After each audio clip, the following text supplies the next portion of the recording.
কি দারুণ খেতে হয়েছে। এটা কি সত্যি তুই বানিয়েছিস নাকি অর্ডার করেছিস? ঠিকভাবে বল তো, কারণ আমার মনে হচ্ছে এটা রেস্টুরেন্টে আনাচ্ছে। হ্যাঁ সেটাই আমি বানিয়েছি ওটা। আর এনিওয়েজ আমার কেমন লাগে?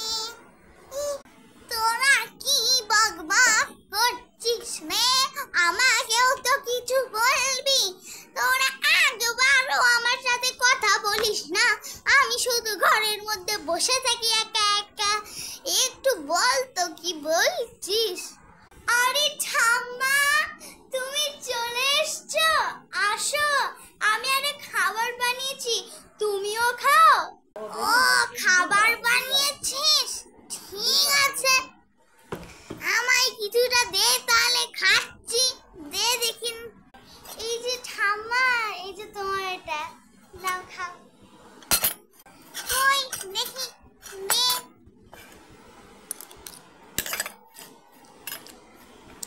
বেশ ভালোই হয়েছে, খেতে ভালোই লাগছে।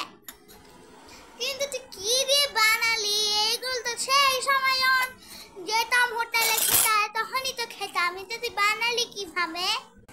আরে ঠাম্মা তুমি আমায় কি জিজ্ঞেস করছো? আমি তো যে কোনো রেসিপি মনে রাখতে পারি।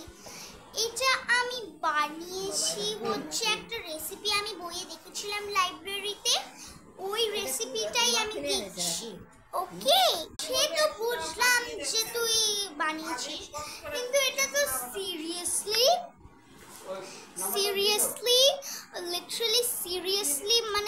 লিটারালি মানে thank you very much.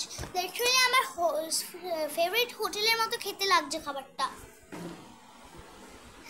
Anyways, ও ম্যাডামের রিসিপ্টটা দিতে ভুলে গেছি, তাহলে আবার যাই রিসিপ্টটা দিতে। এটাই তো বাড়ি মনে হচ্ছে। টিং টং, দেখি কেউ আসেনি। ও কেউ দরজাতে এসছে। ম্যাডাম আপনাদের রিসিপ্ট। Thank you. ঠিক আছে সবাই দেখো, দিদি খাবার অর্ডার দিয়েছিল। তুই মিথ্যে কথা বলেছিস, এটা আমার